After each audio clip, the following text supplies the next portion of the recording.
الله أجورنا وأجوركم، وأحسن الله عزاءنا وعزاءكم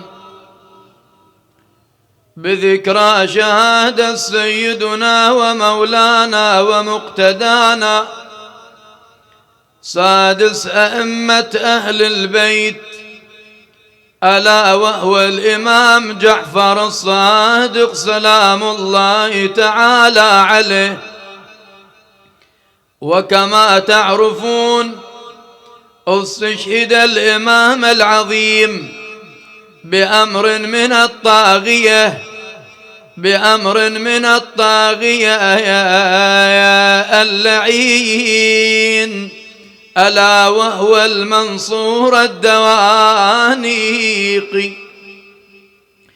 يقول السيد ابن طاووس إن المنصور دعا الإمام عدة مرات، كان بعضها في المدينة حين حج المنصور، وبعضها يرسل إليه إلى الكوفة، وبعضها إلى بغداد. وكان الإمام بأبي وأمي يرفض ذلك، وما كان المنصور الدوانيقي يرسل على الإمام بأبي وأمي إلا ويريد فيها قتله، هذا فوق ما يلاقيه فيها من الهوان وسوء القول. وروي عن الإمام الرضا عن أبي عليهما السلام قال: جاء رجل إلى جعفر الصادق فقال: سيدي مولاي يا ابن رسول الله، انجو بنفسك، فهذا فلان ابن فلان قد نمى بك إلى المنصور، وذكر إنك تأخذ البيع لنفسك على الناس لتخرج عليهم. فتبسم الإمام بأبي وأمي وقال: يا هذا لا تحزن، فإن الله إذا أراد إظهار فضيلة كتمت أو جحدت أثار عليها حاسدا باغيا يحركها حتى يبينها. اجلس معي حتى يأتي الطلب، فتمضي معي إلى هنا حتى تشاهد ما يجري. بعد ذلك وإذا بعد لحظات فجاء الرسول من قبل المنصور الدوانيقي وقال له: يا ابن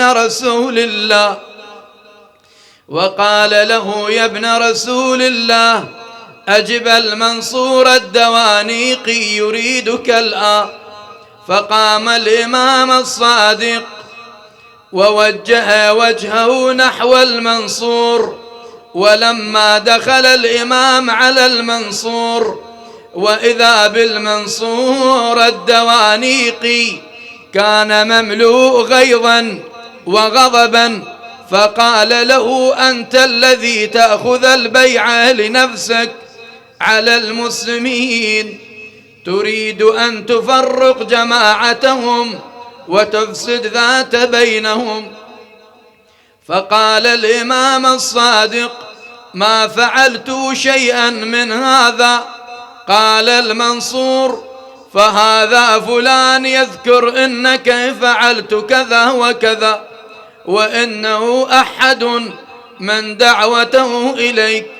فقال: إنه لكاذب. قال المنصور: إني أحلف، فإن حلف كفيت نفسي مؤونتك. فقال الإمام الصادق للرجل: قل إن كنت كاذبا عليك فقد برأت من حول الله وقوته ولجأت إلى حولي وقوتي. فقالها الرجل. فقال الإمام الصادق: اللهم إن كان كاذبا فأمته،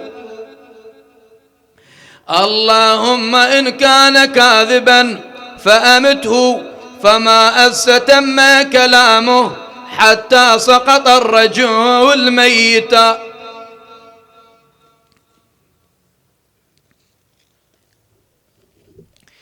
فسأل المنصور عن حوائج الإمام، فقال الإمام: ليس لي حاجة إلا إلى الله والإسراع إلى أهلي، فإن قلوبهم بي متعلقة.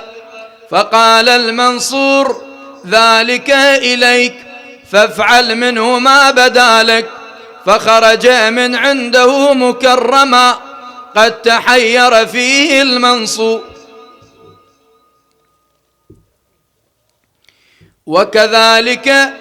وكذلك عن الإمام الرضا عن أبي عليهما السلام قالوا: أرسل المنصور الدوانيقي إلى الإمام الصادق ليقتله، وطرح له سيفا ونطعا، وقال للربيع: المنصور قال للربيع: إذا جاء الصادق وكلمته ثم ضربت بإحدى يدي على الأخرى فاضرب عنقه.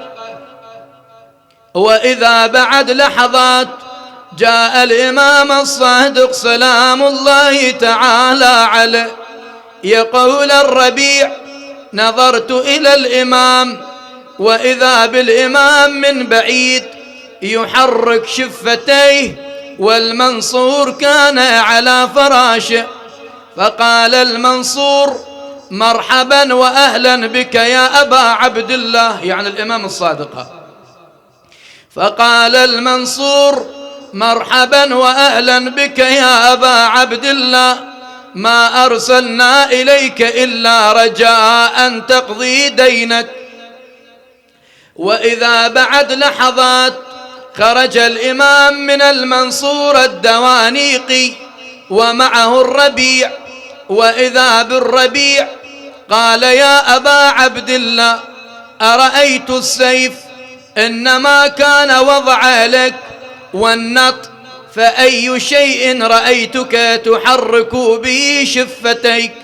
فقال الإمام الصادق: نعم يا ربيع، لما رأيت الشر في وجهه قلت: حسبي الرب من المربوبين، وحسبي الخالق من المخلوقين، وحسبي الرازق من المرزوقين، وحسبي الله رب العالمين، حسبي من هو حسبي، حسبي من لم يزل حسبي، حسبي الله لا إله إلا هو، عليه توكلت وهو رب العرش العظيم.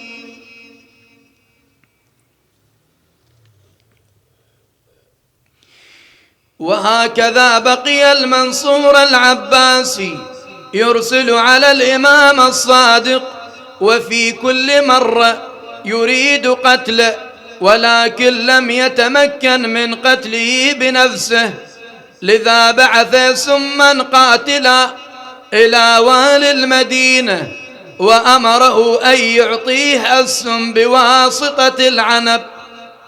فأخذ عنبا ووضعه في السم حتى صار مسموما، فقدمه للإمام بأبيه وأمي. فتناول الإمام من ذلك العنب المسموم، وسرى السم في بدنه الشريف، ومرض مرضا شديدا، ووقع في فراشه يجود بنفسه من شدة السم وحرارته. رحم الله من نادى وإماما وجعفر ومسموما. ولما سمع ولده الإمام الكاظم بسم أبيه جاء مسرعا إلى داره، فرآه مسموما يجود بنفسه، فوقع عليه باكيا مناديا: وأبتاه ومسموما. آجركم الله لا حول ولا قوة إلا بالله العلي العظيم. بعد ذلك قيل دخل أحد أصحاب الإمام، فلما رأى الإمام مسجى على فراش الموت وقد ذبل فبكى، فقال الإمام: يا هذا لأي شيء تبكي؟ فقال: ألا أبكي وأنا أراك على هذه الحالة؟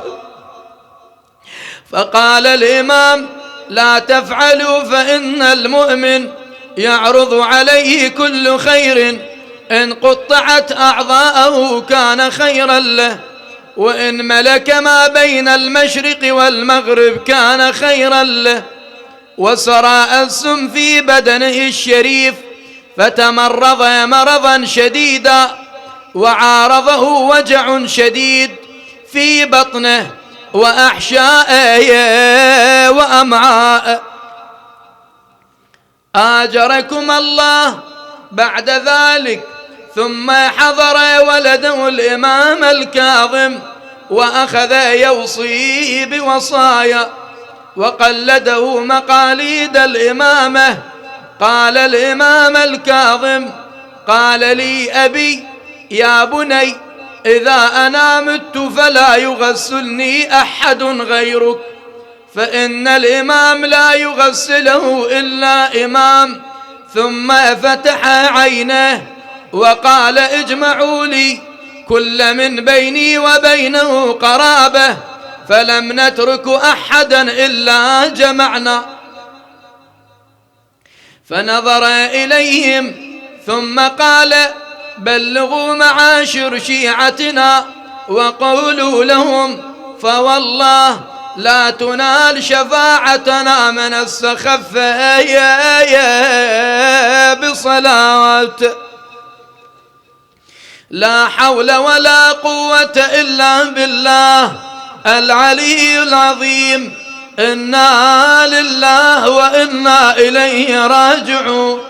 آجركم الله، آجركم الله يا موالين يا محبين، آجركم الله يا شيعة يا موالو. قيل ثم عرق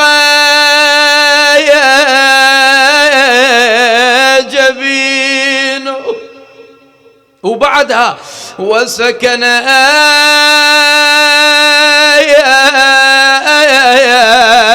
أنينه،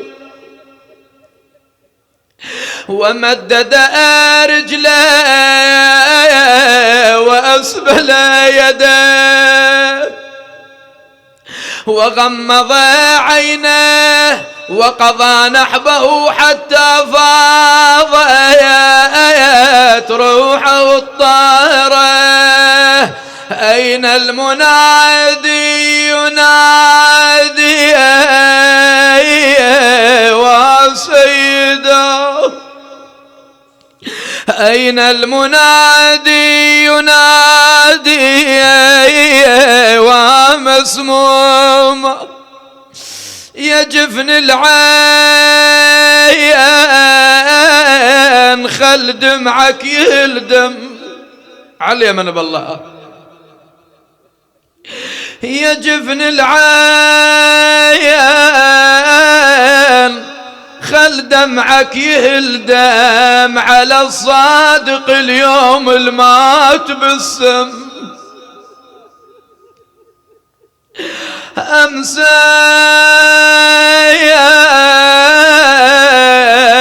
أمست بالمدينة نوح كل الدهور، يوم اللي بيسم الصادق المنصور.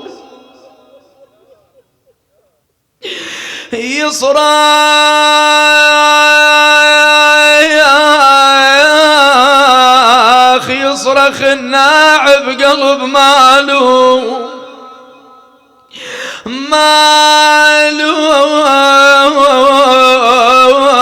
ينده ودمع العين مسجون. يصرخ ودمع العين مسجون على الصادق يا ويلي مات مسموم.